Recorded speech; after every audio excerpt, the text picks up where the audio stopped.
Galbay pinjol atau gagal bayar pinjaman online menjadi fenomena baru, perilaku yang dilakukan akibat rasa frustasi berada dalam lilitan hutang. Sebagian para debitur enggan melunasi utangnya kepada kreditur karena berada dalam kondisi miskin ekstrim. Menurut data yang dihimpun oleh OJK pada tahun 2025, di Indonesia tercatat 15,4 juta orang yang melakukan pinjaman online dengan total nilai mencapai 79,97 triliun rupiah pada Maret 2025. Dari nominal tersebut, 2,77% gagal bayar atau one prestasi 90 hari. Dan faktanya, fenomena gagal bayar ini lebih banyak terjadi di kalangan wanita hingga mencapai 404,2 ribu rekening sebesar 849,24 miliar rupiah. Sedangkan di kalangan pria sebanyak 385,7 ribu rekening sebesar 803,88 miliar rupiah. Dari data tersebut, 467,9 ribu rekening pengguna usia 19 sampai 34 tahun. Ya, untuk membahasnya kita telah terhubung langsung dengan Ibu Etika Karyani selaku Direktur Riset Keuangan dan Ekonomi Digital Core Indonesia. Kita langsung sapa. Selamat siang Ibu Etika. Assalamualaikum. Apa kabar Ibu di sana?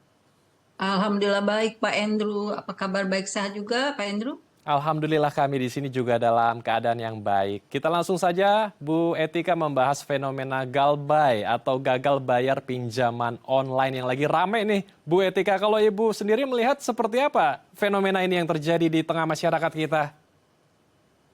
Pak Andrew, saya jelasin dulu ya. Ada pinjol, ada pindar sekarang ya.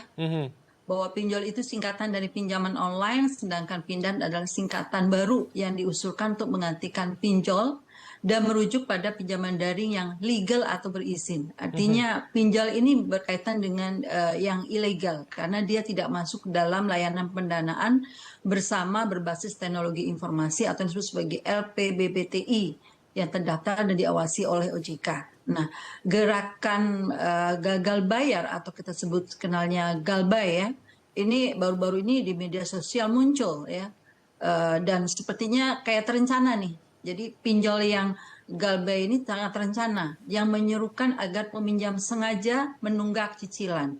Nah, gerakan ini semakin ramai di kalangan terutama anak muda karena terinspirasi oleh banyak video-video yang viral.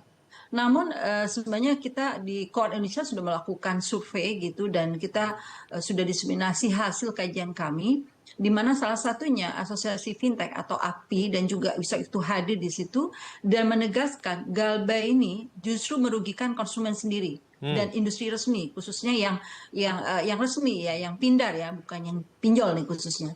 Nah, Ketua API di kala itu dan sudah disampaikan juga mengenai bahwa galbay ini merugikan industri pinjaman daring yang legal dan sudah dari API itu sudah melaporkan penyebaran ajakan galbay ke polisi. Kenapa? Alasannya adalah utamanya itu tidak hanya mengajak yang melanggar kontrak tapi juga memperburuk posisi konsumen siapapun yang berhutang.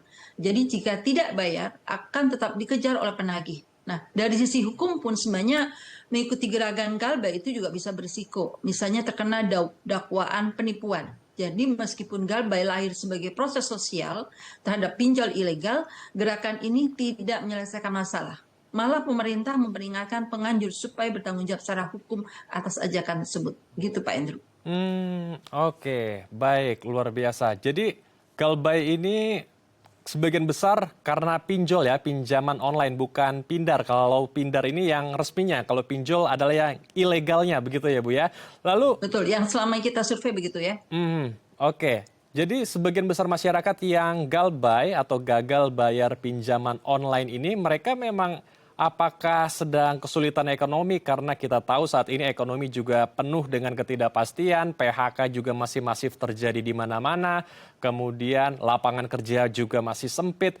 Apakah karena mereka kesulitan ekonomi atau ada orang-orang yang tidak bertanggung jawab yang menyiasati bagaimana mendapatkan keuntungan menggunakan pinjol dengan cara agar tidak terlilit hutang, jadinya menggunakan cara galbay ini, Bu Etika?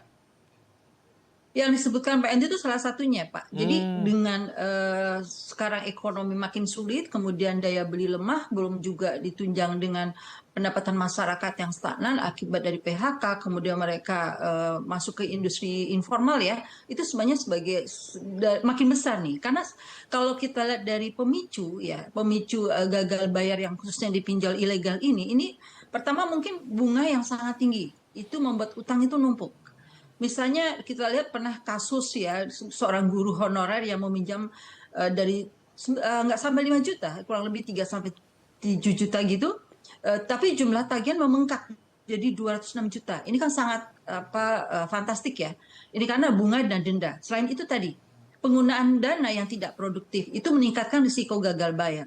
Nah, riset kami yang terakhir ya di KOR Indonesia itu menemukan 67% peminjam pindah itu mengajukan pinjaman untuk modal usaha, sedangkan 33% lainnya untuk kebutuhan konsumtif. Nah, kelompok yang konsumtif ini cenderung kesulitan bayar karena beban bunga lebih berat. Peminjam terutama yang berpendapatan rendah nih, yang kurang dari 3 juta, juga paling tertekan nih. Jadi hanya kurang lebih 20% di antara mereka itu merasa khawatir tidak dapat melunasi cicilan. Nah, faktor lain adalah literasi keuangan rendah. Jadi dengan gerakan galbay di media sosial, kemudian mendorong sejumlah orang mengabaikan kewajiban bayar. Nah, secara keseluruhan, bunga yang mencek ini, kemudian utang ganda dan literasi finansial yang minim, ini menjadi penyebab utama munculnya gagal bayar pinjol yang ilegal tadi. Oke. Jadi tekanan ekonomi, kemudian literasi keuangan warga kita yang masih minim juga ini membuat galbay masih marak terjadi di situasi saat ini ya Bu ya. Lalu dampaknya. Ya, dan memang mungkin sedikit Pak Andrew saya tambahkan bahwa kalau kita melihat memang kenapa masyarakat masuk ke pinjaman daring atau pinjaman ilegal seperti ini ya, pinjaman online itu memang kalau dari studi IMF itu bahwa 50% masyarakat kita itu masih underbanked. Jadi mereka tidak bisa masuk ke akses perbankan. Ya, itu yang menjadi salah satu juga mereka tidak bisa masuk ke pinjaman secara formal sehingga masuk yang informal tadi gitu. Oke. Karena ada persyaratan tertentu yang menyulitkan warga kita kah, terutama mereka yang di ekonomi menengah ke bawah, sehingga mereka akhirnya memutuskan menggunakan pinjaman online, kemudian setelah mengajukan dan diterima oleh platform pinjaman online, mereka terdesak dan akhirnya gagal bayar pinjaman online, kemudian ya bingung harus seperti apa gitu melakukan sehingga mereka juga melakukan pinjaman lagi ke tempat yang lain dan terjadilah fenomena gali lubang tutup lubang. Bu, ini bagaimana meluruskan hal ini, Bu? Bagaimana juga dengan platform-platform pinjaman daring yang seharusnya juga membuka pintu kepada masyarakat ekonomi lemah sehingga mereka bisa masuk ke platform itu? Berkaitan dengan ekonomi ya, sebenarnya kalau di tingkat ekonomi makro itu fenomena pinjol ilegal itu sebenarnya yang ilegal justru bisa menghambat inklusi keuangan dan pertumbuhan ekonomi. Karena kalau lihat dari riset KOR kami itu menunjukkan bahwa yang legal ya, yang pindar itu meningkatkan pendapatan usaha dan membantu kebutuhan sehari-hari yang lebih besar jika pinjaman itu dimanfaatkan untuk kebutuhan produktif.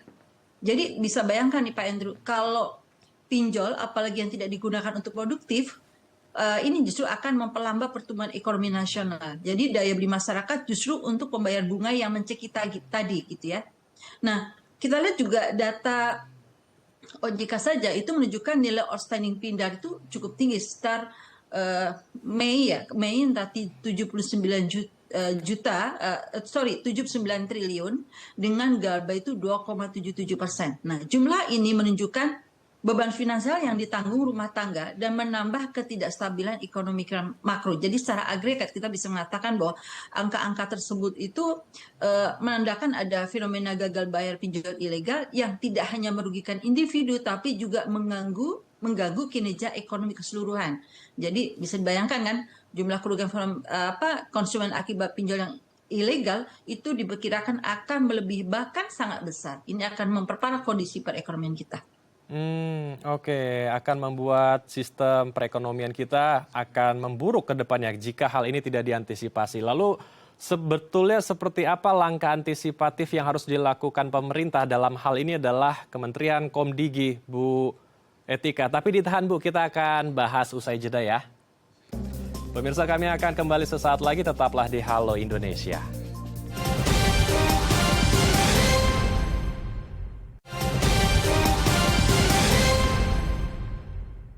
Terima kasih pemirsa, Anda masih bersama kami di Halo Indonesia. Kita akan lanjutkan diskusi hangat kita bersama dengan Ibu Etika Karyani selaku Direktur Riset Keuangan dan Ekonomi Digital Core Indonesia.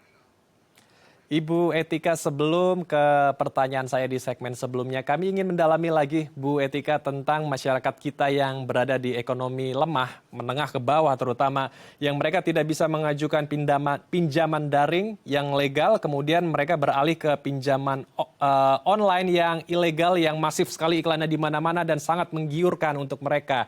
Akhirnya mereka meminjam, kemudian dengan bunga yang begitu tinggi, mereka banyak yang kesulitan sehingga mereka mencari pinjaman online ilegal lainnya untuk menutup di tempatnya yang pertama itu. Kemudian fenomena ini akan terus terjadi, lingkaran ini tidak akan terputus dan masyarakat kita akhirnya banyak yang frustasi, akhirnya banyak juga angka kasus bunuh diri yang ditemukan karena pinjaman online ilegal. Bagaimana untuk meluruskan hal ini Bu, kasus seperti ini untuk warga kita yang benar-benar ekonominya memang lemah dan tidak punya jalan keluar dalam situasi ekonomi kita yang penuh tekanan? Ya, ini berkaitan ini ya, memang kondisi yang tadi disampaikan oleh Pak Henry itu jadi kayak ini hutang, kemudian lanjut ke hutang lagi gitu ya. Jadi memang ini suatu pola, kalau saya bilang bukan hanya soal perilaku konsumtif ya, tapi mencerminkan masalah struktural. Dari pendapatan tidak stabil, pengeluaran harian tinggi, kemudian akses pembiayaan produktif sangat terbatas, kemudian banyak masyarakat terutama juga perempuan nih memilih jalan cepat melalui pinjol yang ilegal, yang akhirnya kembali kepada siklus hutang gitu ya. Nah, solusinya memang kita tidak hanya mengandalkan kepada pendekatan hukum atau pelarangan. Jadi perlu ada usulan lebih yang lebih strategis. Kalau saya bilang nggak cukup dengan literasi keuangan, tapi juga edukasi keuangan. Kalau kita lihat peningkatan literasi keuangan khususnya bagi kelompok yang rentan, seperti ibu rumah tangga dan pelaku UMKM mikro. Jadi literasi ini bukan hanya soal jangan pinjam, tapi memahami arus kas, kemudian risiko bunga, dan cara membedakan platform legal dan ilegal. Karena tadi sampaikan oleh Pak Andrew bahwa yang ilegal ini masih banget gitu ya, iklannya dibandingkan yang legal atau yang pindah. Yang lainnya adalah berkaitan dengan restrukturisasi utang mikro berbasis sosial. Artinya ada penyelesaian gagal bayar itu dilakukan dengan pendekatan lebih komunitas. Misalnya melalui mediasi lokal, pelunasan kolektif, atau cicilan berbasis pendapatan. Ini terbukti lebih efektif daripada penagihan agresif. Dan di studi kami Core Indonesia juga sebenarnya ada dampak sosial yang kita juga mengharapkan pindar atau pinjaman online itu sebenarnya memang perlu memperhatikan dampak sosial, jangan masalah dampak ekonomi saja. Kemudian yang lainnya yang juga pendekatan strategis adalah dengan koperasi berbasis komunitas sebagai alternatif pembiayaan produktif. Mungkin kita bisa melihat sekarang rencana pemerintah dengan koperasi Desa Merah Putih mungkin bisa memasukkan unsur ini gitu ya, jadi ketimbang pinjol konsumtif gitu, koperasi bisa menyediakan pinjaman dengan bunga lebih wajar, serta mendorong dana digunakan untuk usaha yang menghasilkan. Ini juga sejalan dengan prinsip inklusi keuangan dan kemandirian ekonomi lokal.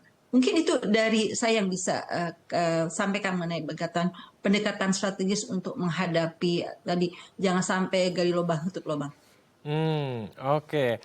Selain literasi keuangan yang harus ditingkatkan, iklan-iklan yang sering muncul di platform media sosial ini juga seharusnya di-drop ya oleh kementerian atau pemerintah ya. Nah, saya mau masuk ke regulasi yang seharusnya diawasi oleh pemerintah di dunia digital kita. Bagaimana untuk mengantisipasi hal ini, Bu? Terutama dari Kementerian Komdigi agar bisa melakukan screening dan meluaskan lagi polisi-polisi di dunia digital, cybercrime yang ada di ruang-ruang digital agar platform-platform yang kebanyakan merugikan warga kita menawarkan pinjaman online yang begitu luar biasa angkanya besar, tetapi tidak tahu di balik itu ternyata bunganya juga sangat besar. Bagaimana yang harus dilakukan oleh pemerintah kita atau Kementerian Komdigi kita?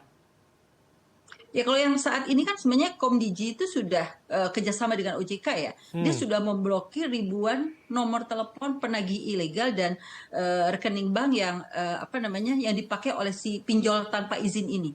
Jadi dengan lembaga layanan keuangan juga berencana memasukkan data pinjol ke sistem BI Checking atau yang disebut sebagai SLIK gitu agar setiap utang pinjol tercatat di biro kredit.